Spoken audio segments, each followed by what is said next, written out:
This is part 2 of Marilyn Monroe's story.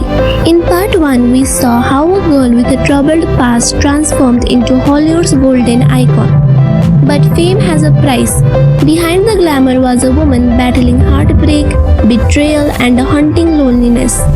In this part, we uncover the truth she hid from the world. Marilyn's breakthrough finally came in the early 1950s. After years of working in minor roles, her charm, beauty, and undeniable presence began catching serious attention.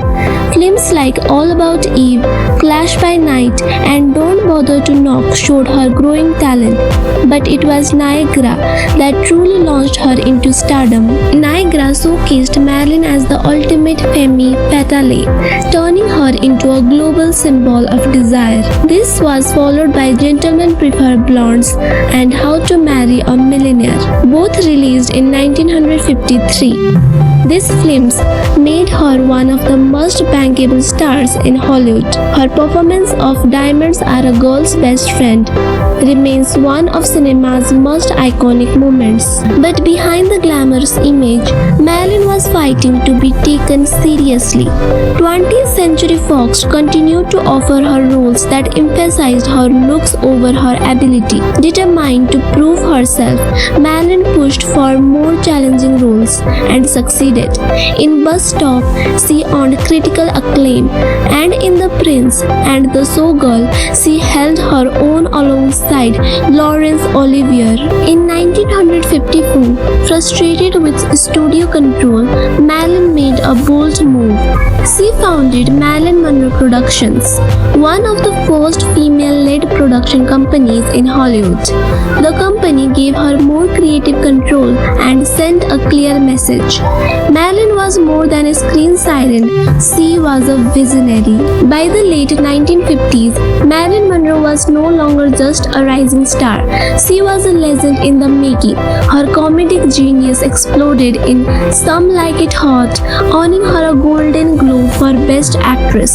The world adored her, but fame came with a heavy cost.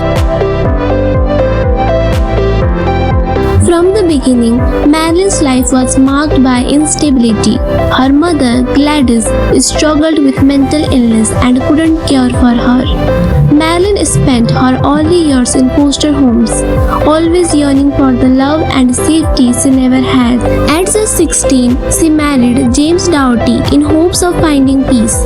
But James wanted a quiet life, while Marilyn dreamt of the spotlight. Their marriage ended after 4 years. Her second marriage was to baseball legend Joe DiMaggio in 1954. He admired her innocence and she felt protected by his calm strength. But Joe couldn't accept the attention Marilyn received. Their relationship fell apart after the filming of The 7-Year Itch during the infamous subway Great Sea. They divorced, but Joe's love never faded. After her death, he famously sent roses to her grave for 20 years. Marilyn's third marriage was to playwright Arthur Miller. He saw her as more than just a star.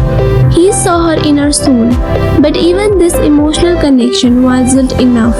Marilyn's growing inner turmoil and the pressures of fame strained their relationship until it broke in 1961.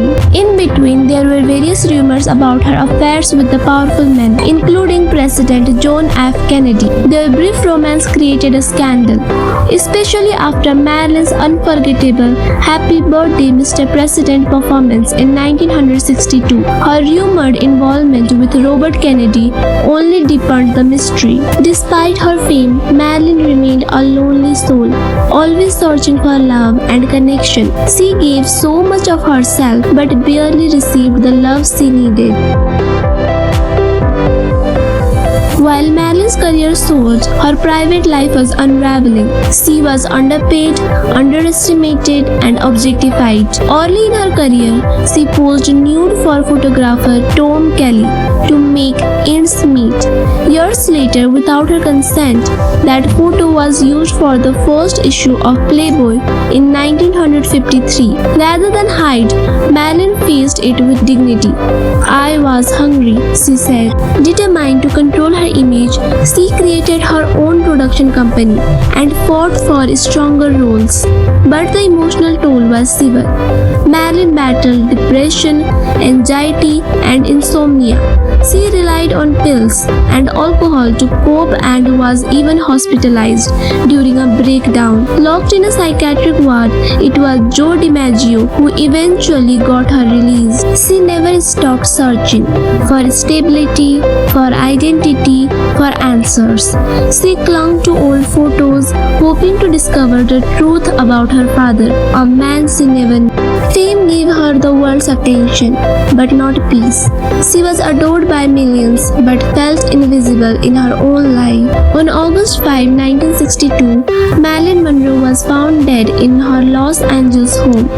The official cause, an overdose of barbiturates. But questions lingered. Was it really suicide or something more? Speculations grew about her affairs with the Kennedys, her knowledge of political secrets, and the possibility that she was silenced. Some even believed the FBI played a role. To this day, her death remains one of the Hollywood's greatest mysteries. Yet what's undeniable is her legacy. Marilyn Monroe redefined what it meant to be a star.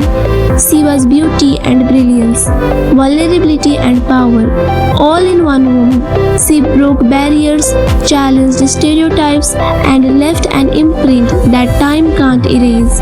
She wasn't a legend. She was Marilyn. If you are new here, don't forget to like and subscribe to Saga of Lives for more untold stories.